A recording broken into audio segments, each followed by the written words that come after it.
But the thought never occurred to me not to get up and show up, because that's exactly what all of you families have had to do, and I admire that immensely. To Patrick Murphy, I do want to commend you for all the incredible work you do as the Commissioner of Homeland Security and Emergency Services, and certainly to Francis Nearney for your incredible service to the people of the state of New York, and to the many others who are represented in this room, the elected officials, the commissioners who are part of the administration of Governor Cuomo, Sam Fresina, and others representing the professional firefighters and also the Firemen's Association. You know, I had the opportunity to stop and visit some of the families who are gathered here, and it's always a deeply emotional experience. I'm a hugger. I give out a lot of hugs. I got a lot of hugs back.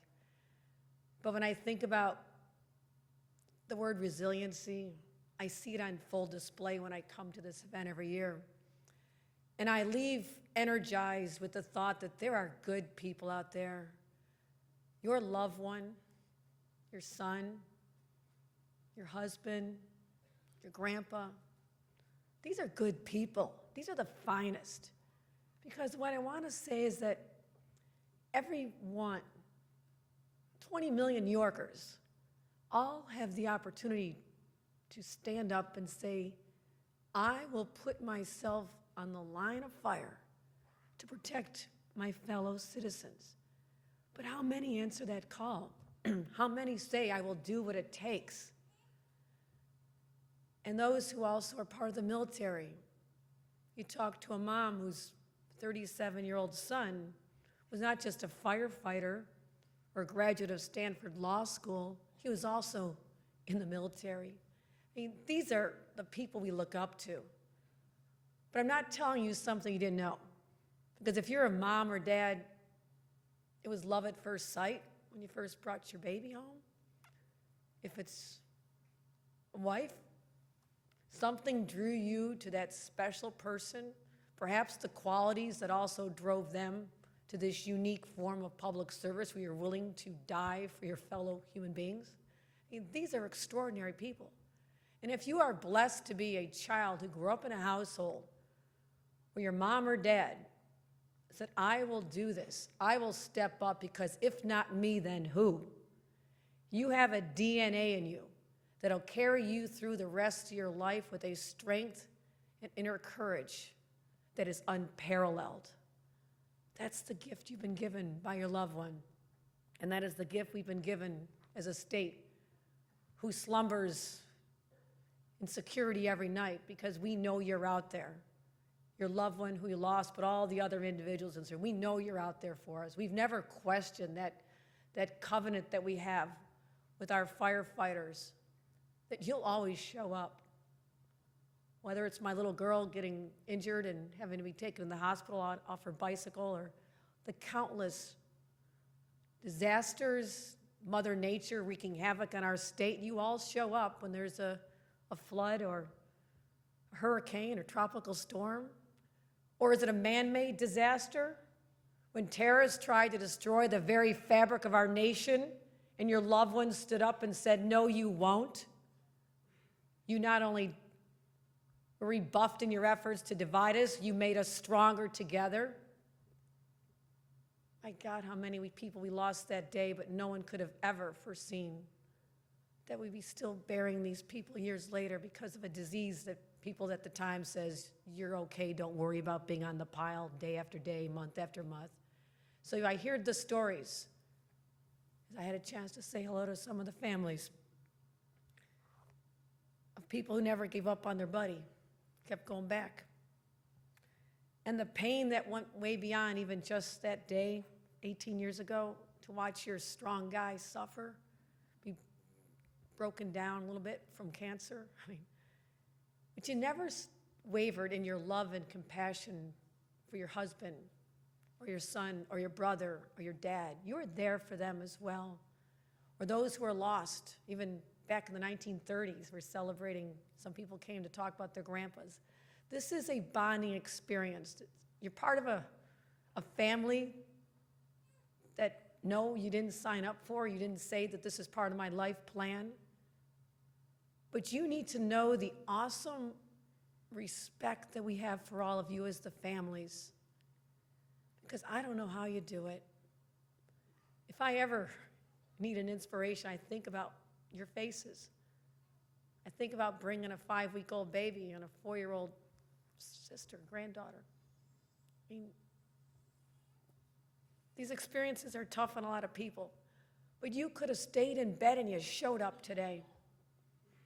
And I am so grateful that we know there are people like you out there. So when times are tough in our country and we're feeling divided against each other, I look in this room and I say, that won't happen to us here in the state of New York.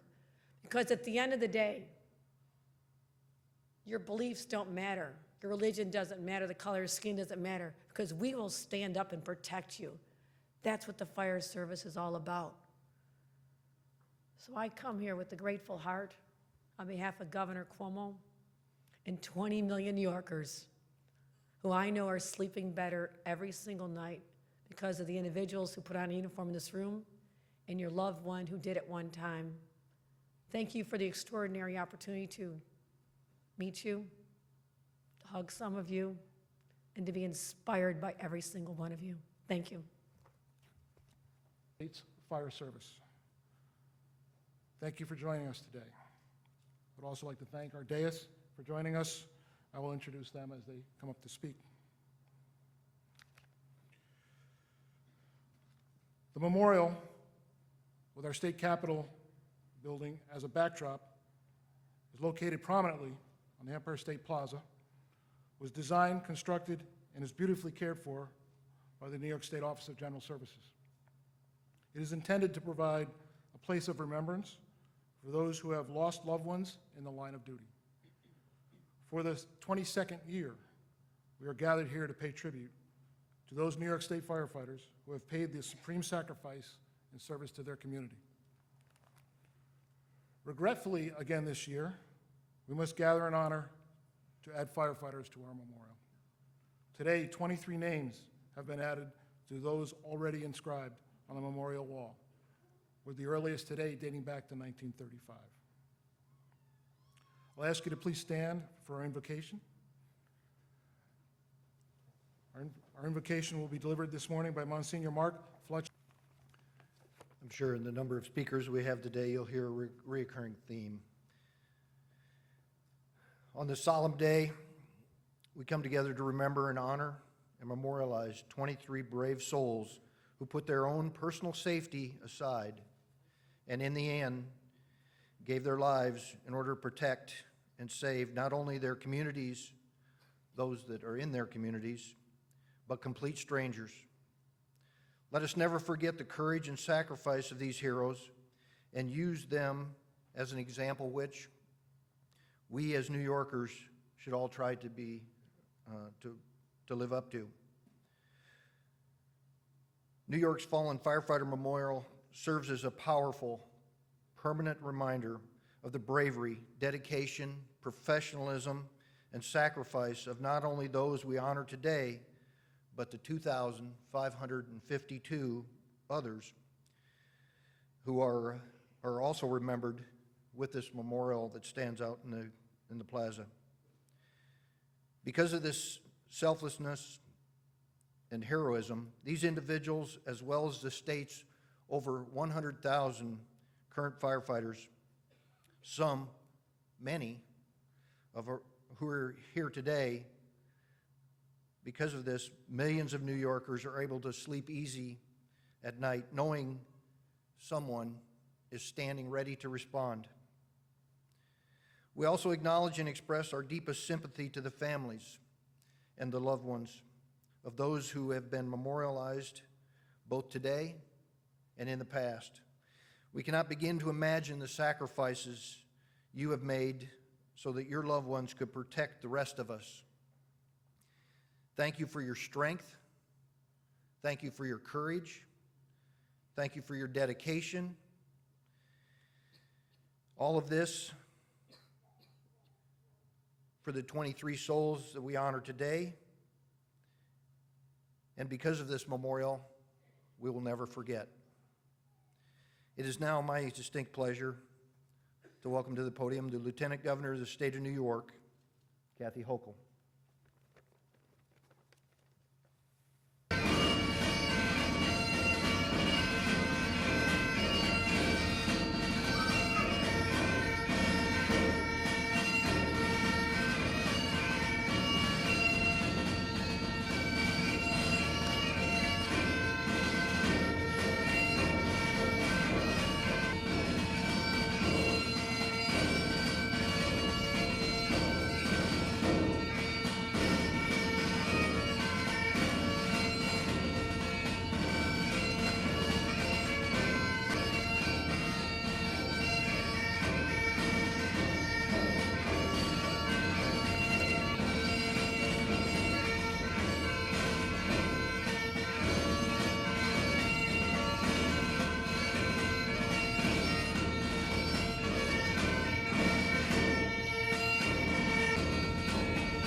Oh, say, can you see by the dawn's early light what so proudly we hailed at the twilight? We are adding 23 more names to this wall to pay tribute to the brave souls who are counted among the honorable, who have paid the ultimate sacrifice by dying in the line of duty. We remember them, and we especially pray for their families who've had to endure the hurt of their sacrifice. Moving forward, dear Lord, we ask you to stretch out your mighty hand to protect and keep safe all firefighters who put themselves last and others first, to save property and to save lives throughout our...